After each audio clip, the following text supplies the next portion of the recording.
I'm so happy to have Adam Keen here today. Adam, how are you? Fine, lovely to be here. Thanks for inviting me. It's really always a pleasure to be the guest rather than the interviewee. And I've Yeah. always said to people that um, try. It's actually easier to be a guest than it is to be an interviewee. To be the interviewer, I find so. Yeah, you Whenever can keep. people say this or that about, oh, my interviewing style, I always say, well, I'll set you up with a podcast next time and you have a go, because it's really because it's really not easy, to get that balance right. And I've done over 100 on the Keenan Yoga podcast.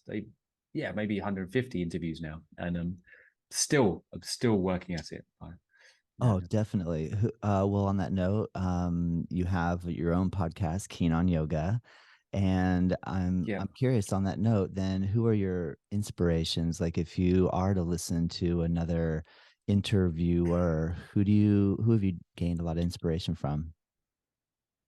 From someone else's interviewing style or podcast. Yeah, Yeah. yeah. It's a good question, really. Uh, who do I like? Um, God, you put me on the spot. I mean, I listen to all the yoga. I always listen to all the yoga ones. I mean, obviously, we've got to shout out to Peg Marqueen's Ashtanga Dispatch. I mean, she's been out there for so many years, so and she was really the forerunner in this. So Sure. a lot of inspiration from Peg, obviously. A lot of respect to Peg for doing and starting what she did so early, and getting it out there with all those teachers so early on. So I listened to that over the years from when she started. I listened to Harmony and Russell's podcast. I find Russell hilarious. Russell's a very funny guy and a friend, and I've had him on the podcast. I find him very funny. Yeah, bits and bobs really. I look at stuff, kind of different interviewers on YouTube. I mean, Russell Brand is not bad. Sometimes he irritates me. But he has some quirks that are reasonable. Um, yeah, yeah. Is that all right? That is all right. Good answer. I Yeah, was just curious. yeah, Sometimes yeah. I'll think, man, if I want to learn something here, let me listen to Right. the greats. And so I was curious if Mm, mm, there's some people mm, that mm, mm, that inspire you. mm. I hear you. Yeah, That's yeah. I mean, the thing is with it, I mean, I don't want to derail this to talk about podcasts and the kind of ins and outs of being an interviewer, but it is a really hard thing, and you never know how hard it is until you actually do it, because you want to try and get out of the way. And the difficulty is if you've got something to say, like me, you end up getting too much in the way, and mm, so people I admire are able to ask the questions and somehow get out of the way enough that because when you come and tune into someone, I know as well as anyone else, you don't want to hear the interviewer, you want to hear the guest. But yeah. nevertheless, I tend to still speak too much in the podcast, and I always berate myself for this. And afterwards, I just wish I'd shut up more. Um, and so I suppose the people I respect are the people that manage to kind of corral an interview and can conduct it in such a manner that you don't they've guided it, but they're like a great waiter, like they're Yeah. seamlessly at the table. They're never Yeah. dwelling at the table when you don't want them there, but they're always on hand when you need them. I mean, an English one, people probably don't know. Maybe do you know Jonathan Ross? I Jonathan Ross, don't. he's a famous English interviewer. He's been around many years, and he's quite good in terms of giving people space. And he's on the BBC. He was, on the television. Nice. Yeah. Nice. So yeah, That's there you cool. go. Well, I Yeah. appreciate that. And then Yeah. when did you start practicing yoga? Ah, straight into that one. When did I start practicing yoga? In 1999, I think I started. I was at university, and I've told this story many times, but I'll tell it. For the obvious backdrop of how I started is that I was depressed. I was studying philosophy, as most students of philosophy are. Uh, Probably, I don't know what comes first, the chicken or the egg, but the student, like whether the propensity is there or the philosophy does it, but one ends up, often in the in how do you call it? They call it a counselor, or the area where the therapy area of the university. So I was in therapy, and then the teacher said, the therapist said, well, you and everyone else in philosophy is here as well. So I found it kind of funny, but I also found it kind of concerning that the people that come into philosophy, obviously, or like thoughts, the people that had questions about life, and were Yeah. using the vehicle of lucid thinking, rational thinking, to work those out, and it didn't work out, and that shocked me, because as an 18-year-old, I was 18 when I went to uni, I thought it would work out. I really thought that you could think your way out of your problems in life, and what I realized is that you couldn't do that. And so I started, I thought I was going to do Tai Chi, and that conflicted with a night at uni, which is a good drinking night that I liked. So I didn't do the Tai Chi. And there was a yoga class on a different night. There was, it was a free night, a non-drinking night. So I thought I'd go along to that. But there's something in maybe, I intuitively thought there's something in the body, right? If it can't be done through the mind, it must be something in the energy of the body that's throwing up these negative thought patterns that I'm suffering from, that can maybe be changed like rewiring I don't know, electrical thing, or reconditioning a car engine or something. There's something wrong with the engine, that's making these thoughts happen rather than the other way around. Thinking, like if you could think more clearly, then everything would be okay. So yeah, I stumbled into a yoga class, as most people do. It was a hatha yoga class. It was slow, but it was challenging at the time. I was not really in good shape, as as you're not when you're, that there's that period of time when you're kind of late teens and early, you generally kind of suddenly fall off the bandwagon. When you're a bit younger, I was into football, I was into martial arts. At a certain age, you just let it go. I think when women get involved, really, or not that it's their fault, but they come on the scene, and then that encourages bad behavior on your part and more drinking and carousing than maybe you should do. So that was my life at that time outside philosophy, and I was not in good shape, and I found it incredibly challenging. Even a hatha yoga class, I remember doing bow Dhanurasana and finding that was very, very painful. And same with Paschimottanasana, forward fold, also incredibly, almost unendurably painful. Yes. So I wasn't flexible, I wasn't flexible at all. It just kind of struck me that this, after the first class, was something that I had to do, just for my own mental health. It felt like it was definitely the right thing to do, Yeah. in terms of responsible thing to do, even for myself and to take care of myself, because at that time I was also prescribed antidepressants. So I was on them, and I'm not going to say anything about medication. There's a whole lot of debate out there about medication. So I felt, though, that I didn't want to be on it forever. I felt that it wasn't something I wanted, or maybe I felt I could maybe do without them, but I couldn't maybe just come off it just like that. So that was another really fundamental reason to get to the yoga class and try and do something for myself rather than just go to the therapy and get the prescription. And then it felt rather disempowered. I felt like I was out of control. And yoga made me think, basically on a basic fundamental level, that I was doing something and back in control, taking control of the situation. So it was never my plan to get into Ashtanga Yoga or become good at it, in inverted commas, in the asanas. That kind of happened just because I had to be dedicated for the mental health reason, to be quite honest with you. Yeah. I did it every day from 15 minutes a day, and it expanded to 30 minutes a day, and then I expanded it a bit longer, and then after a couple of years, it was generally at that time, this was the late 90s, so there was it was kind of what was called the British wheel of yoga, which was generally the domain of like a certain middle-aged lady. At this time, not necessarily the case now, but at the time it was like an older lady who was the mainstay of these classes, and they basically kicked me out in the end and said, "Look, this is not really." It's not really for you. You're a young guy. I was 19, 20. I was a bit feisty, I was pushing, and then I got to be quite into the asanas as well. And then I got, like reasonably accomplished at them. And they just said, like, you should try something else, a bit more challenging, So they didn't kick me out, but Like get they into kind of sports or suggested. something? Like they thought you should get into football or No, a different type of yoga. And they Okay, knew got what, it. Okay. at this time, they still knew like what other types of yoga are out there. There wasn't Yeah. like vinyasa or anything like that. It was Yeah. only like you had your choices: hatha yoga, the sedentary one, and you had the Iyengar yoga, the pedantic one, people that were hatha yoga students but liked a bit of pedantry. they like to be they like to be specific, and they took it more seriously, maybe. I don't know. And then you had the Ashtanga people, who were seen really as the outcasts. So I think they recommended me yoga, Iyengar yoga. It was a bit more in line with the hatha yoga. And now Ashtanga was seen as, at that time even, it had that kind of rap as, oh, this is not really yoga. It's too much jumping around and too athletic to really be Yes. yoga. So Yes. I kind of got into that, because someone actually my girlfriend at the time, because she was doing it a bit, and I was doing Iyengar yoga.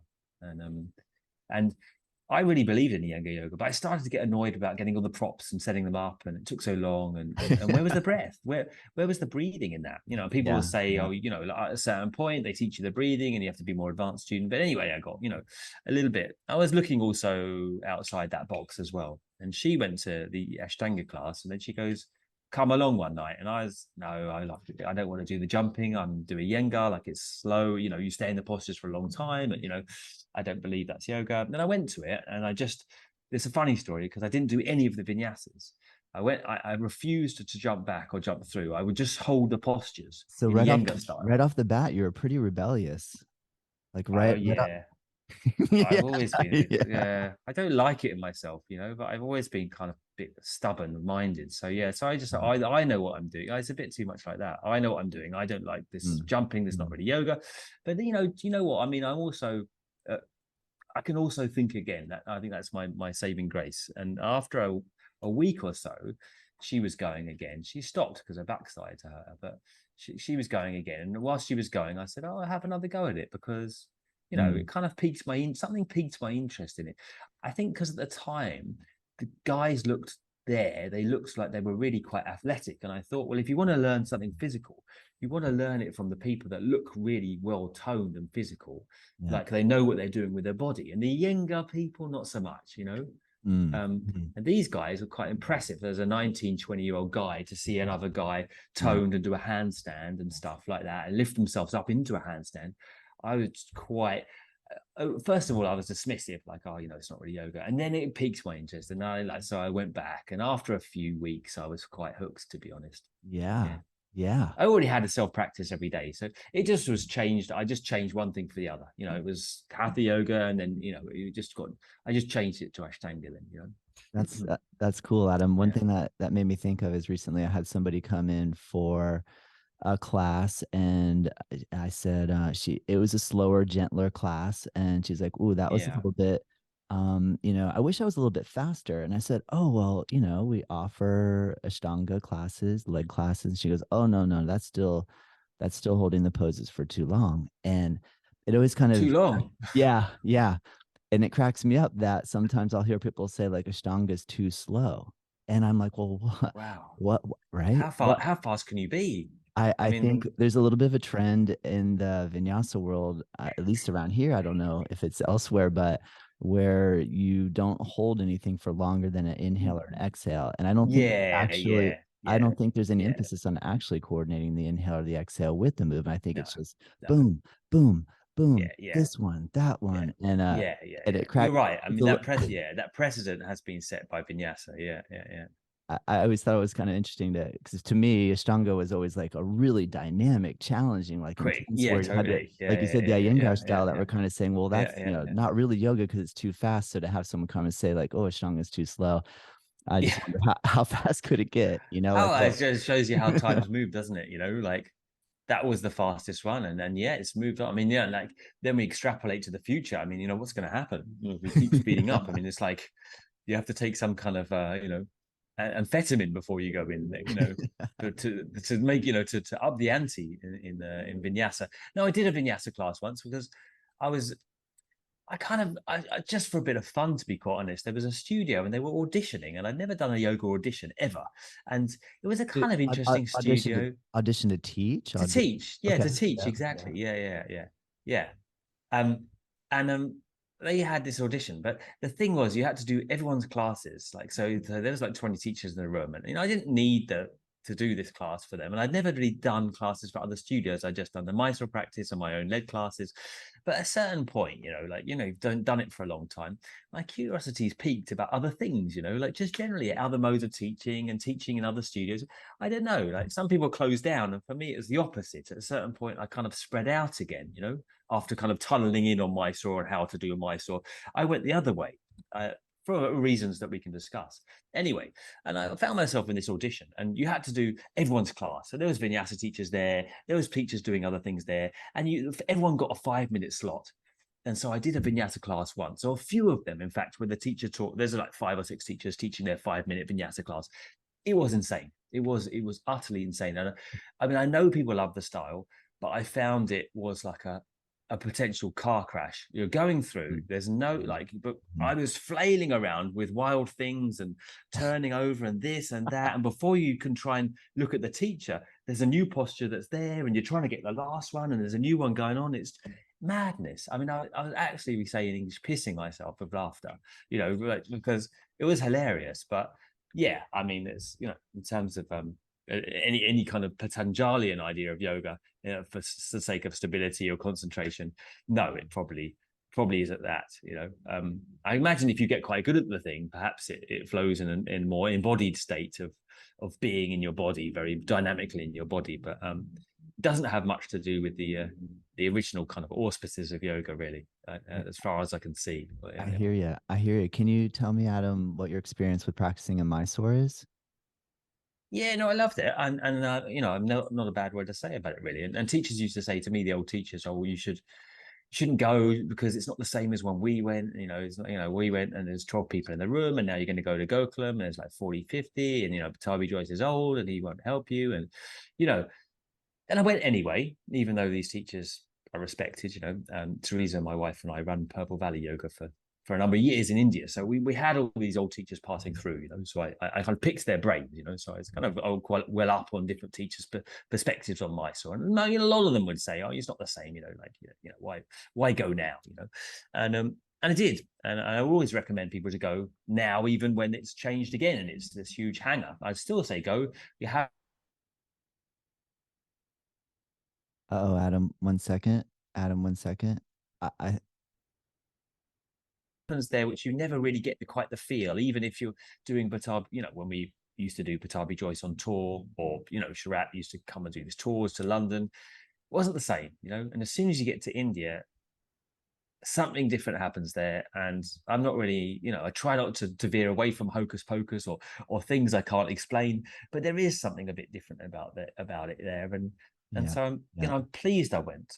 But I think there's a time and place. I wouldn't, the same. I feel I don't need to go forever. And if asked whether I'd go back now, I'd say I won't rule it out, but I've no plans to go back currently. Yeah. yeah, yeah. I hear it. And you're in Bali now. Can you tell me what your experience is living in Indonesia? Do you love it? Oh, it's all right. It makes a change. I like being warm. I don't like being cold. So I like it on that front. That you're always warm. And even when we were living there, it's a silly thing to enjoy about a country, but and the culture's nice. It's very soft. Balinese culture is very, very kind of gentle and very, very sweet. Um, yeah, I mean, do I love it? It doesn't touch you in the same way that India always touched me, to be honest. Going back to that point, and when you arrive in India, there's a certain context around your practice and the context around the yoga, um, and something in it, which so many people find just grabs them straight away. And although I enjoy it here, I'm very privileged to be able to be here and work from here.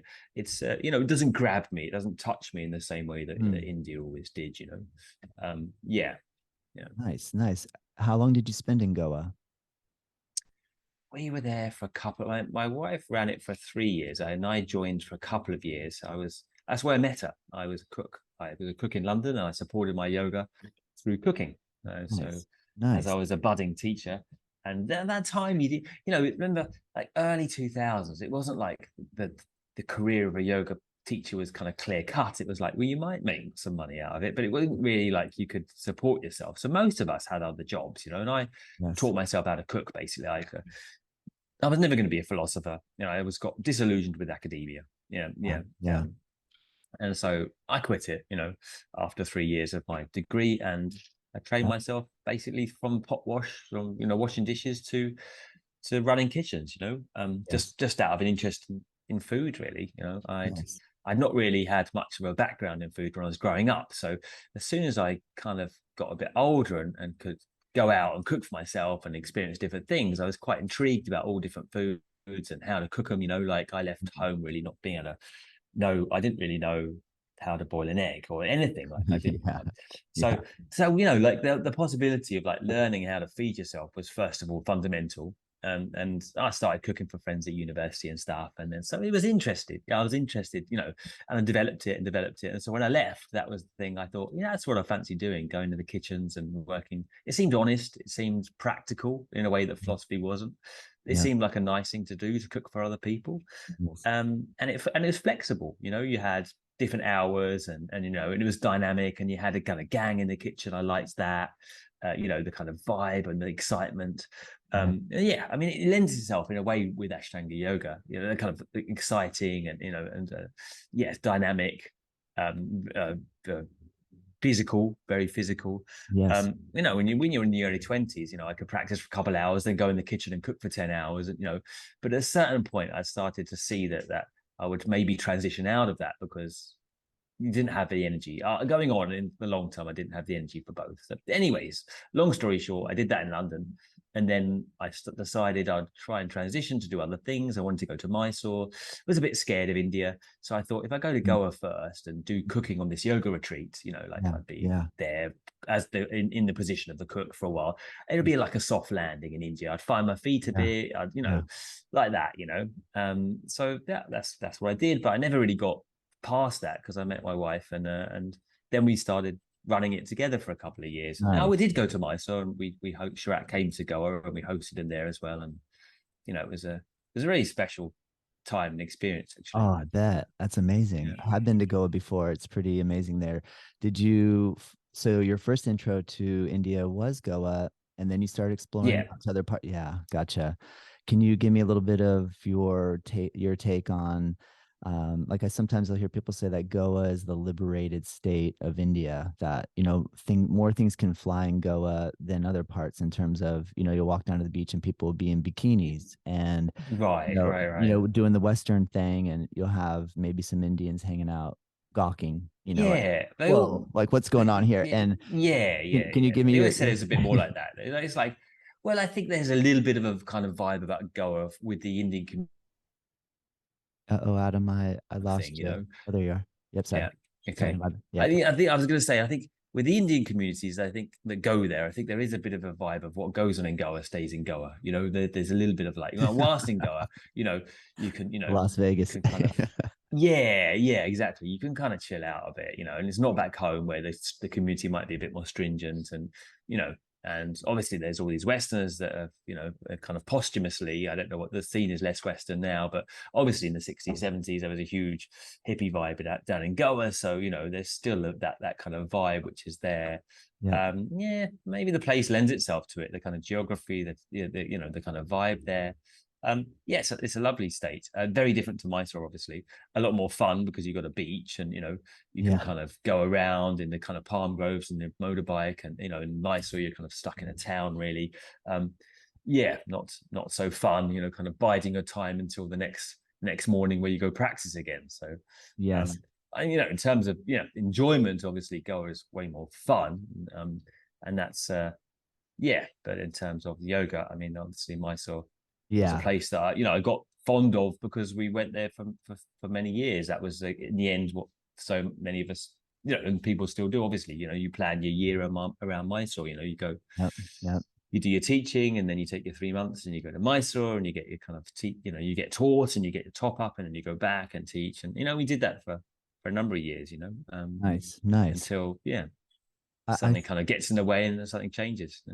yes, Life, yeah, yeah, good point. I saw yesterday yeah. your posts on Instagram are amazing. You do an Thanks. incredible job, Adam. I look forward to them. I don't know how Oh, you've gotten so so good at kind. them. You're a great writer. So clearly you're taking a lot of time to Yeah, compose these posts. So first off, I don't see how you have enough time to do what you're doing in terms of how long it would take me to try to do what you're mm, doing. So good job right. there. I think the subjects that you're touching upon are incredibly important, and you always get me to think. So your philosophy, your love for philosophy definitely comes through. So I feel like I learn Comes through something every somewhere. time. I really enjoy the fact that you really cut in on the issues that are not spoken about a lot, or maybe are uncomfortable to speak about or challenging to talk about.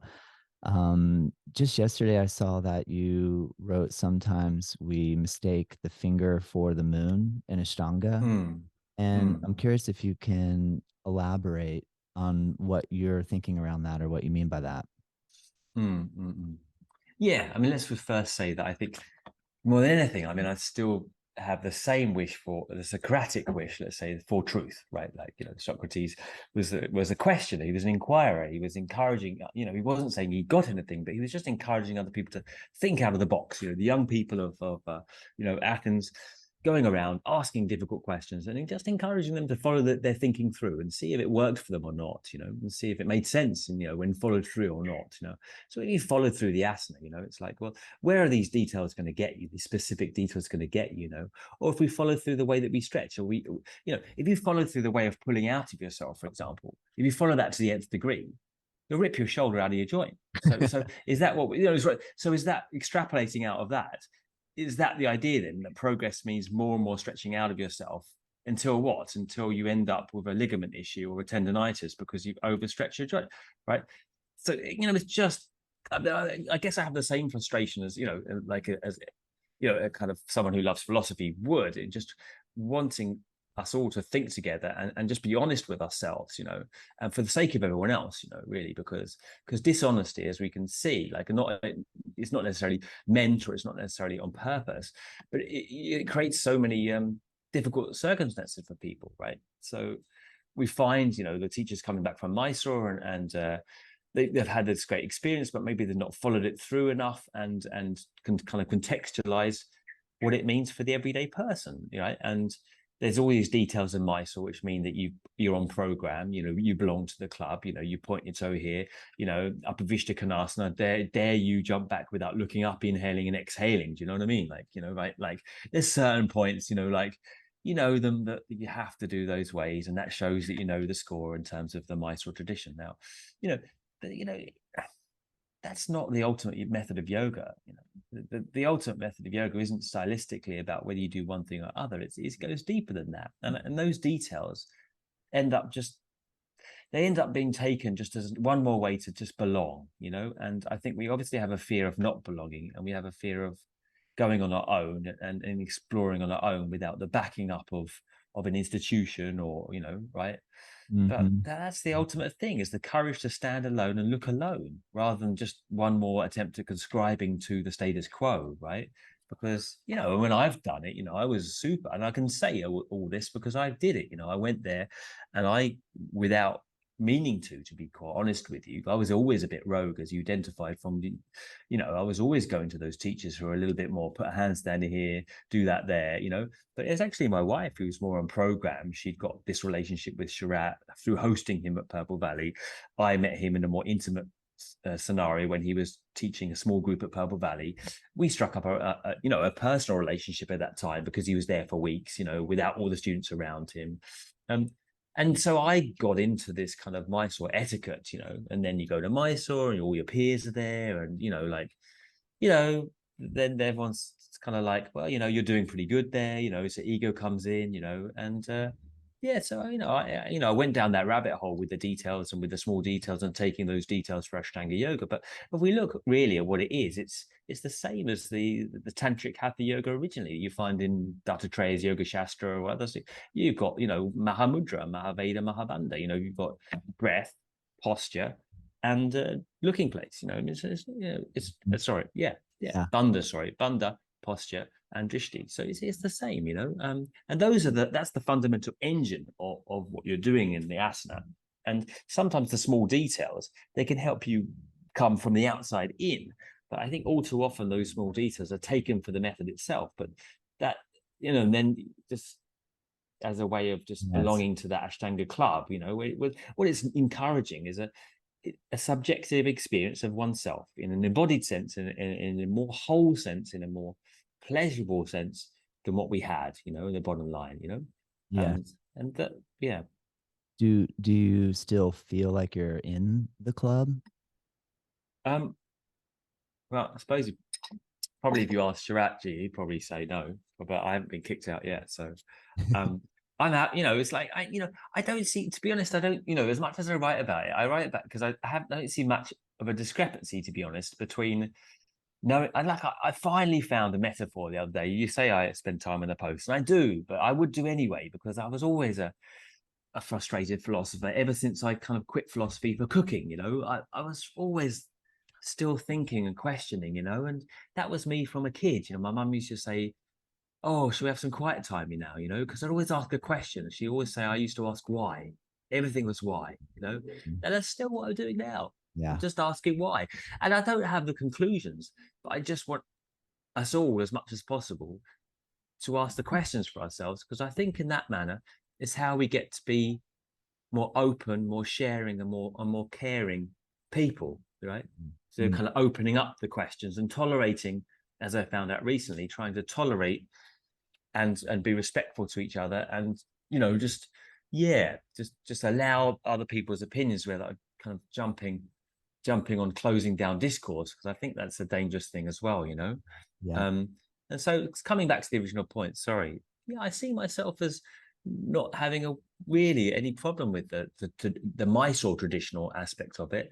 And what I'm saying now, I mean, it's a language. The metaphor I was meaning to mention is that you've got a language, you know the language, right? And then at a certain point, you know when to break the language. But first of all, for most people, yeah, I mean, getting them up to speed with the grammar is more sensible than just getting them into recite to you random phrases, and then they don't know what's behind the phrase, right? Like they might know how to order a coffee, but they don't know the verb I want and how to say you want, he wants, we want, right, blah blah blah, right? So the structure is good, know the structure, learn the language, learn the conventions, and then know how to use it or not, and how you want to use it, and when you want to use it or not. If I'm going to Mysore, I'm not going to start busting out other things that aren't Mysore style, right? My main teacher was Mark Darby in the end, structurally speaking, in terms of practical asana instruction. Darby is, for me, sine qua non of instruction. He's wonderful, and I'm forever grateful for his instruction. He recommends holding the foot. You hold the foot and you pull across, right? I really think that's very, very useful as an instruction. Would I do it in Mysore, in the room with Shrat? No, I wouldn't do that, because I'm in his class. I'm doing it in the way that, with the wrist, and the way that everyone's doing it there. Do you know what I mean? But when I'm outside the class, then I'll use language in a different way, just like in the old fashioned sense, not now because everything's so casual these days, but you used to go into a bank, and you'd go into the bank and you'd have a certain language. You'd respectfully to the bank manager or the cashier. Do you know what I mean? Because you're in a sense where you've got to be respectful, right? Yeah. And then when you're out on the street, you change your language and like accordingly. The Yes. same, I think, I without it, think you're without right. without there being any contradiction. Yeah.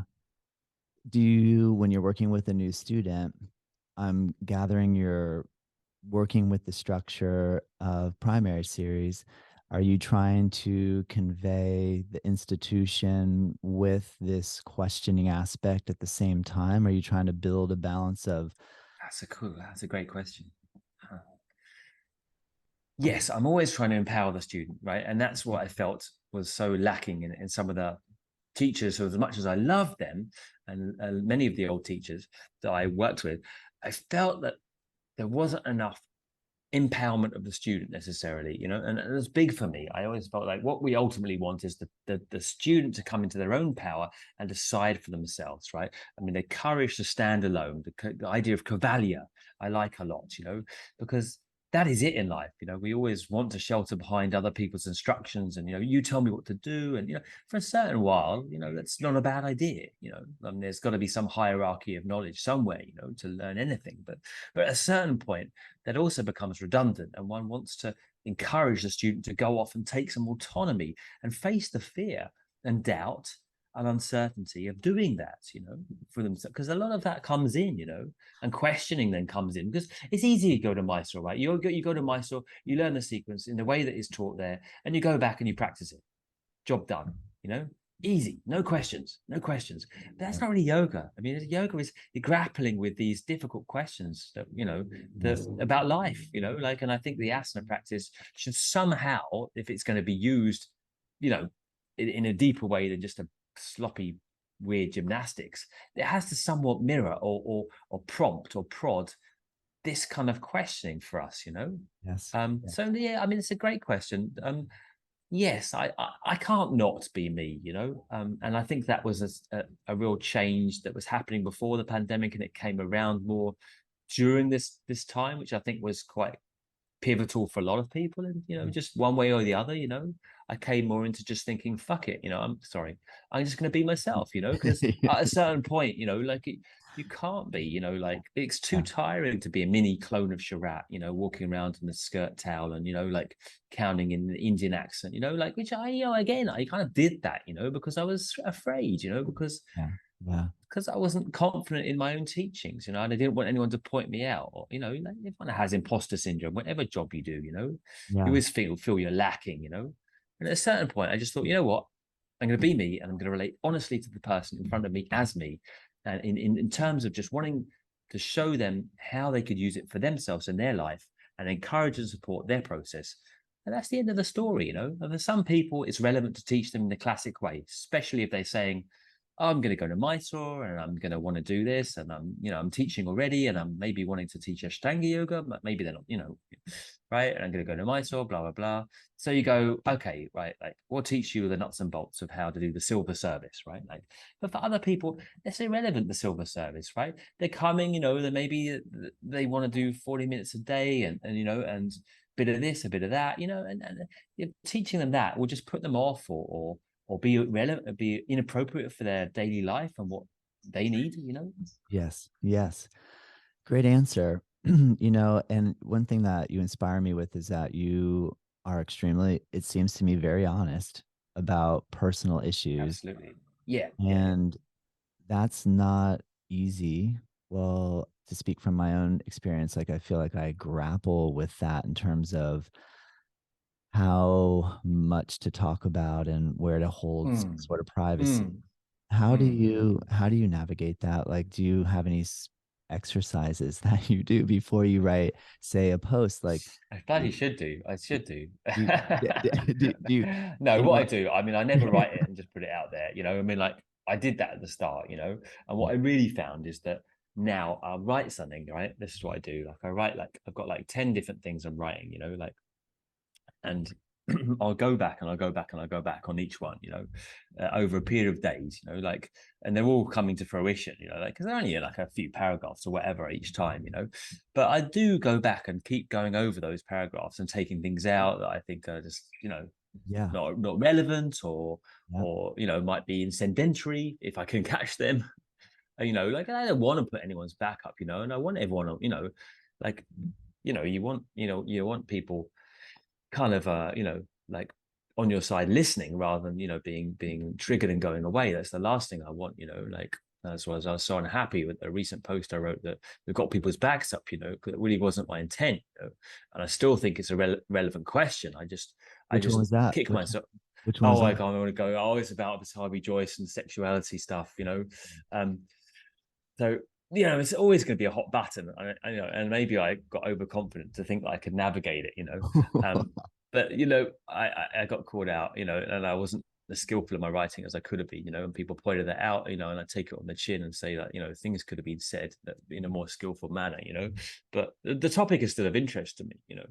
Um, and where does the line, sorry, I'm kind of rambling, where does the line get drawn? I mean, I go around and I look at the Yeah, posts again and again, but I'm not taking out any personal content. I think the only thing I'd be frightened of people doing is pointing out me is inauthentic. That would not as I've revealed too much or it's too personal. There's no line there, to be honest. I'll mm, say, I mean, perhaps there should be, but I honestly want to.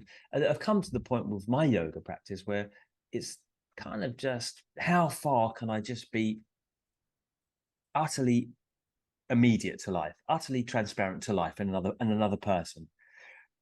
And the more unhappy I got, what I realized is the more I was hiding behind my teacherliness, my practice, my role and position, and coming back and back and back. And then at a certain point, it all crumbled. And I wanted to take those layers down and just come. So I was right by the person and right by life itself.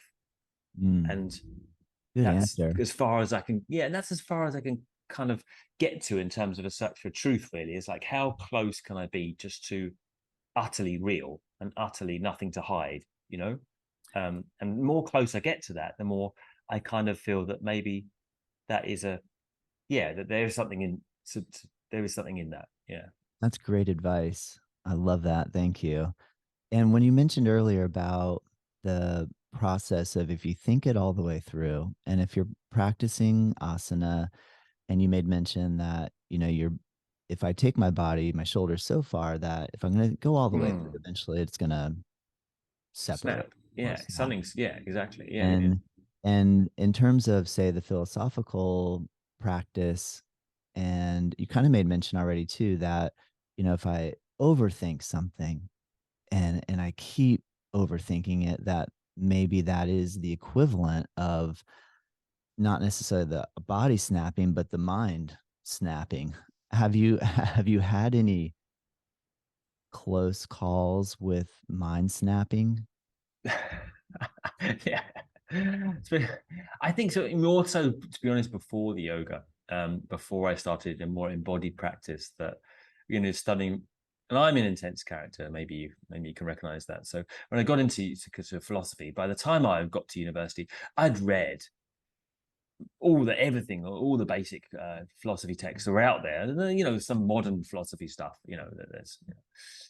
I hadn't read, and there's so much modern stuff out there, but all the essential works of philosophy, it's from the ancient Greeks to existentialists to British empiricists. I've done all that, and yes, I think my mind was close to snapping at that point, and Mm, that's how really I felt frightened at that point, and that's why I got into yoga, because of this anxiety welling up, that I just felt like something could snap in the mind. I really mm, did. And in the end, the funny thing is that then at the end it came a full circle, kind of interestingly, I think, because at a certain point, I think the intensity of yoga reached a crescendo as well. And I think that can also be encouraged by a certain methodology of practice where mm, you reach the advanced series and you're doing, even without reaching advanced, even second series, there's a lot of leg behind the head. It does something weird to the energy of the spine. You put the leg behind the head, I'm not going to say it's going to raise kundalini. It might or might not, but there's something intense in the nervous system when you put the leg behind the head, and when you're doing that day in, day out, especially in Mysore, and being, and having, that energy there, and I got up to a level where I was the advanced B series in Mysore, so, I don't know. I think I said in another post, I believe Patabi Joy said it, this yoga can be crazy making, and it can be, I think, without contextualization, without a context within which to frame asana and just going on asana, asana, asana and pushing and pushing. Yes, not just me, but many people. It sends you a bit crazy, mm-hmm. because Yeah. the energy of the body, is just too much, so in the long term, I kind of think that I'm reticent to advise that degree of asana for any period of time for people, because Yeah. Yeah. if you look at the traditional take on it, the Indians never really originally did it to that intensity ever. Maybe a couple of days, and then it's like, oh, holiday, oh, day off, oh, 30 years old, too old now, it's only the Westerners that got hold of it in our stupid way, just kind of made it something, with this spirit of competition, intensity, and upping the ante, and taking it literally, whereas it was never taken so literally. And we never had anything else around it, right? Like if you look at everyone, even now you go to India, in the morning, the puja, all the day, festival, holiday, it's in their life, there's so Yeah. much there, and asana then is just a small part of the whole, and we Yeah. don't have anything else. So with people like me who are in need of something, in need of meaning in life, and wanting to use it like that, like, so I got my teeth into it, like I got my teeth into philosophy, and yeah, by the time I was 37, 38, pushing so much into those advanced series, all this time, leg behind the head, all, yeah, I felt like my mental health was jeopardized once again, just Mm, as much as it had been when I was just in my head, yeah. just in my body now, because then it was like, oh, don't read, like nothing needs to be done. There's this mentality in Mysore, nothing else needs to be done. Don't think about it. Just do the asana, like that's enough, like Yeah. don't Yeah. inquire about anything else in life, right? Just go home and, and it's too one track and it's too out of balance, and it's too physically demanding, I think, for the long term period. It's like I don't think it was ever expected by Batabi Joyce originally that people would actually go home and do that shit every day, like, I mean, like, you go and do it in Mysore for a little bit with him, and I don't think he Yeah, expected people to go home and practice to that level, like, for the yeah, rest of, yeah, right? Like, yeah, yeah. and the older teachers didn't do that either. I know that they, like, there's this conversation that was recounted to me, like, by the teacher sitting around the table, and they'd done there's a bunch of old teachers, and one of them said, like, who hadn't been there for a while, it was practicing in a Guruji tour at the time. Guruji Patabi Joss was teaching in the US, and they said, "Do you do that every day?" You know, and most of them like, no, well, Mhm. yes, when he's here, yes, when in Mysore, yes, but like, for most people, a more balanced perspective when leaving Mysore, I think, is appropriate. And to that end, circling back to my recent post, a more balanced structure of teaching the normal everyday person, right, who isn't a Mysore student, because otherwise Ashtanga gets a bad rap. It's Mhm. when we're Yeah, going yeah, back to the ultimate thing, where there's this method, and it's great because it has this linking of yeah, mind to breath, and it's so easy to follow, and it's so easy to do because you don't have to think about it, and it does produce a rapid experience of something different, yeah, yeah, but I think it can be taught too litigiously, too literally, that it's off-putting, and it's such a travesty and such a shame when so many people who could have enjoyed it yes, in such a manner have been taught in such a rigid manner, in a literal manner, where they've just been off put, like being told crazy shit, being told, oh, you're too fat to do Mary Charleston a D, or you can't, if you can't bind in Ardha Baddha Padma, you've got to stop and lie down, like, craziness, like stuff like that. Or can't stand up for a backbend, no yeah, second series, when those graduated backbends of this first part of second series are so obviously helpful for your harder Urdhva Dhanurasana. And yeah, if people made the effort, again, it's about inquiry, if they made the effort, they would realize that though the Urdhva Dhanurasana originally came at the end of second series, intermediate series, mm, it never was there at the end of primary, mm, yeah, this yeah, is a more recent interplay. So what is traditional in the first place? I don't come with answers, and but I just want everyone to ask oneself questions. And I think the more you ask yourself a question, the great place to be is to be uncertain, because yes, that makes you humble. When you're uncertain, right, you're humble. And the best thing that happened to me was this 37, 38 years old period when I got to that stage, and the number of personal circumstances came to fruition where suddenly this certainty about, almost kind of cult like certainty about Ashtanga being the great white savior and Shirat being kind of godlike, really. And I had it, there's like the best of them. That kind of came crumbling down, and I had all this doubt mm, and uncertainty, mm, and I became a human again, and I became relatable. I became interested in relating to someone, and I became more humble again, So, How so old are you that's now, that. Adam? How old are you How now? old am I? I lose track, as you get over 40, it's like you don't want to count anymore. I think I'm 43, but when Oh, I posted recently, my mum told me I was a year younger than I thought I was. So I was quite yeah. happy to hear that. But no, I think I actually am 43 now. So then Yeah, so 37 to 43, 6 years yeah, it's like ago. 6 years. The last, What yeah, what was the it's 6 years. what But do you think the well, I had catalyst some was trouble. Yeah, for there's a the catalyst. crumbling, the Yeah, yeah, breaking yeah. down of the wall? What was the yeah. Because it was really a special time, and it was like, I think for anyone listening, I think it's a good point to say that what you think is the worst thing in the world, if you stick with it, can often be the best thing that ever happened to you. Do you know what I mean? Like, so Yes. I thought the worst thing in the world. I've been pushing, more and more niggle with shoulder. In the end, shoulder completely went. Couldn't do anything, And I practiced before through injury and modified, blah blah blah. And this time, couldn't do anything. Shoulder so messed up, just from almost one day to the next. Could not practice at all. Something seriously wrong with it. Never got an MRI. Never, not really interested in it. That, not really interested in surgery. Just, like, okay, can't practice, right? Just can't do anything. And then even coming back to it, can't do the same as I could. It's catastrophic for someone who's based their life in, their ability of, sad as it was, their ability in asana. So there was that. We'd also started a business, a flailing business, a health food shop, me and my wife. That was, not didn't go well, and we had to close it, and it was a sad thing, and we lost a bunch of money, and it was heartbreaking. And then my wife got breast cancer, and so one thing to the next. My grandmother, who I was really fond with, she ended up kind of going kind of senile, and we had to put her in a home, and there's all these things at the same time, and they produced a meltdown, really. Yes.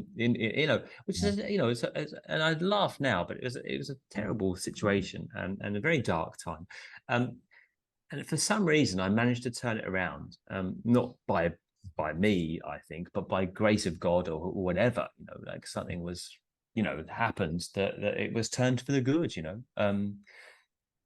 I could have gone and cried about it, and all these things, and wallowed in it, and maybe I did that for a while. And in the end, then I thought, well, what am I going to do with this? Because something in me remembered why I started yoga in the first place, which is to do with, not to do with what I could do in the asanas. That kind of rabbit hole came later. It was to do with inquiry again, and to do with connecting to something in myself, and to do with the question of the other, really. Like, what is this other person in the world, right? Like, like I remember I used to go see, have you heard of Ramana Maharishi? Sorry, not Ramana. You obviously heard of him. Ramesh Balsekar. Have you heard of him? I have not. No, he was an Advaita guy from Mumbai, like an Advaita guru. He's died a few years ago, right? He used to do satsangs in his flat, and we went to see him.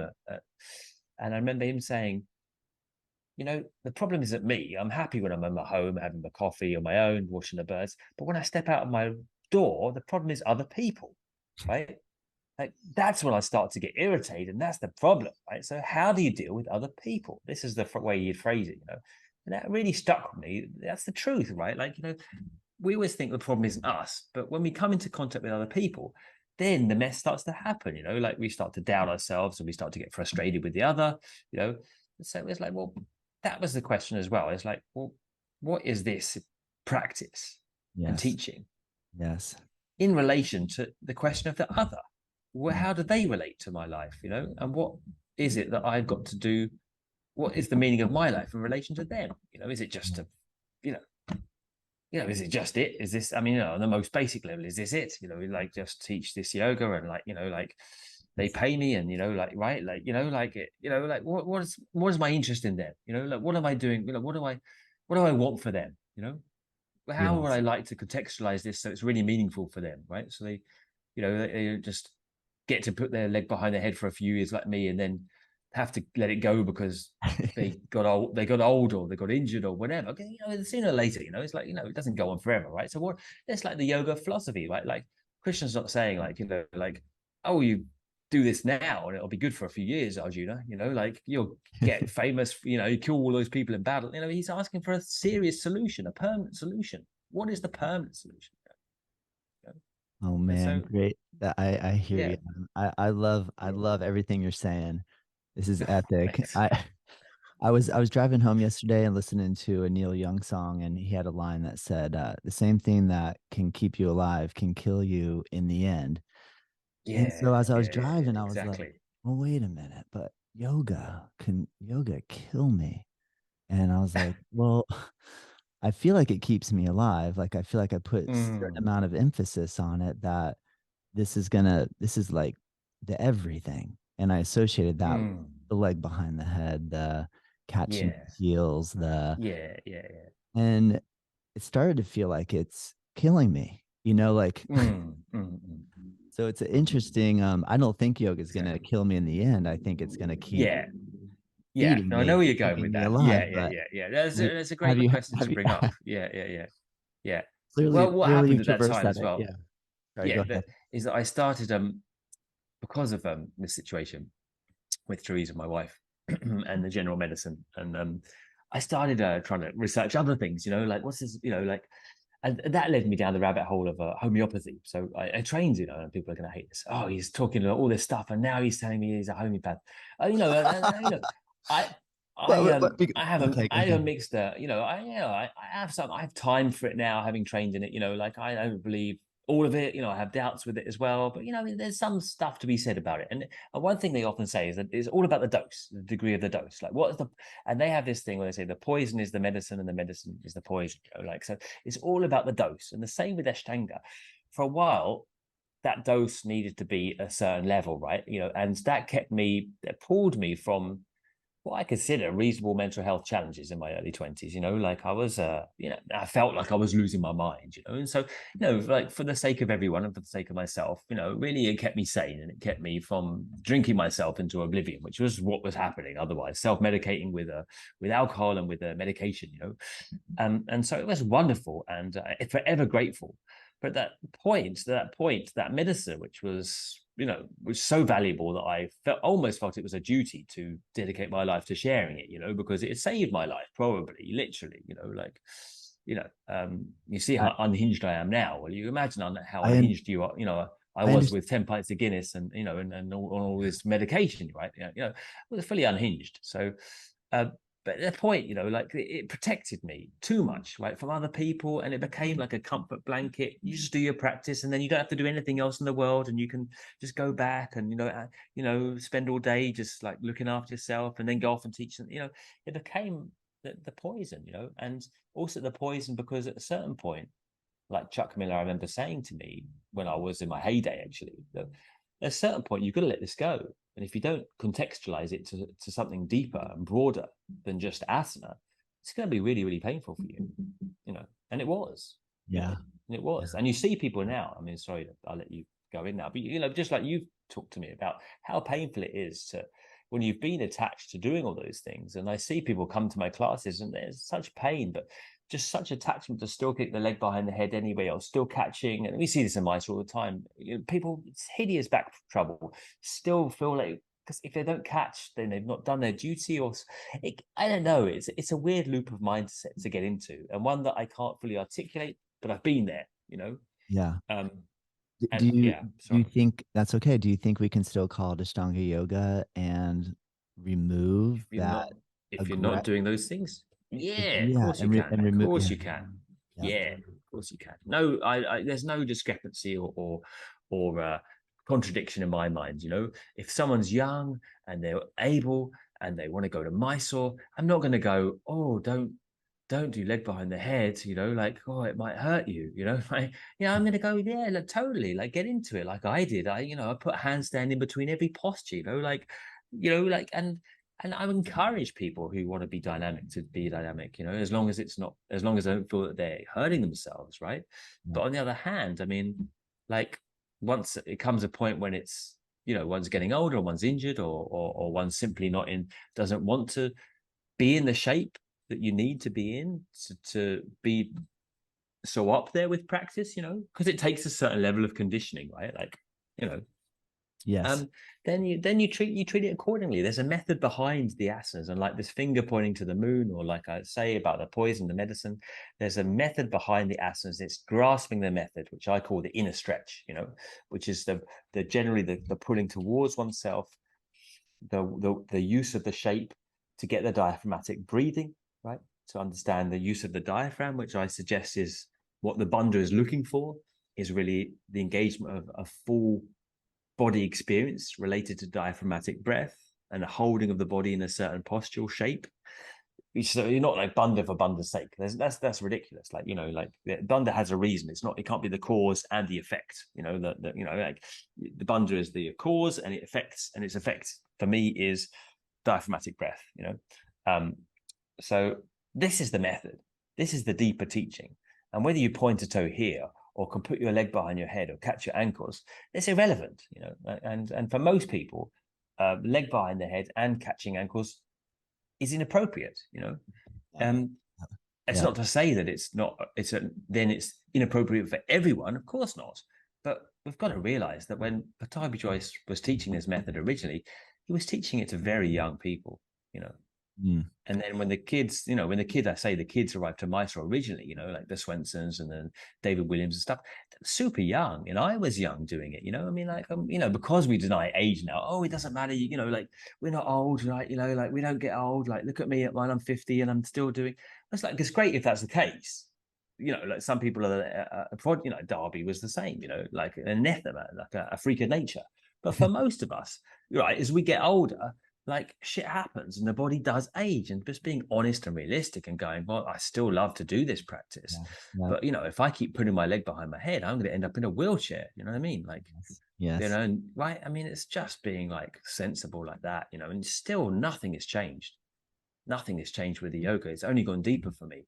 Yeah. Actually, having taken out the Yes. emphasis on the having taken the emphasis out on the let's say the peak of the iceberg, Yeah. now you can kind of go down and look at the iceberg below, because you're not focusing anymore on like, oh, just the shiny summit, which is Yeah. distracting because it's all shiny and it looks nice.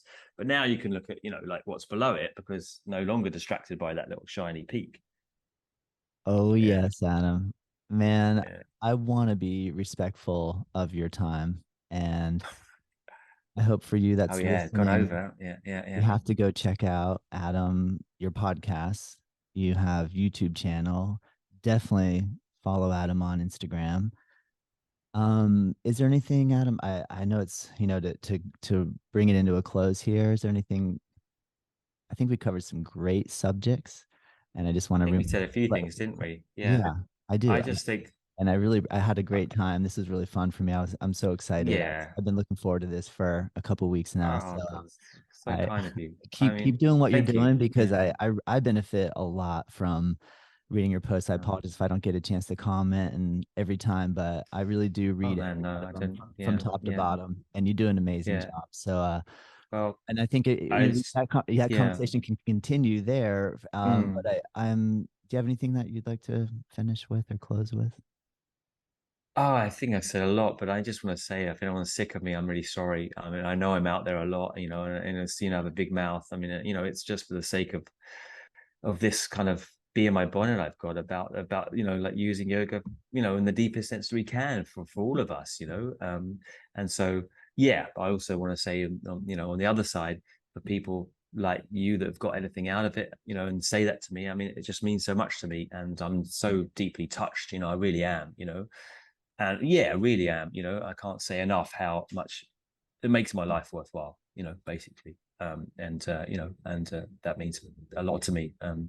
So yeah, thanks for having me on. And I'm sorry if I talk too much. And I really appreciate it if anything I say is meaningful or relevant to anyone else. Because I think all we've got, all we know for sure that we've got in this life, is to share ourselves with each other, and whatever that means, and keep trying to Nice. expand outwards, and Yes. expand outwards in care into each other, and an interest, and so I hope I'm in any small way encouraging that. And if I am, then I'm so grateful to be in the position to be able to do that. Yeah, Thank you, Adam. Well, you're an inspiration to me, man. I really appreciate it.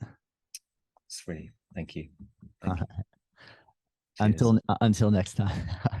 Yeah, I hope there's next time. Thanks.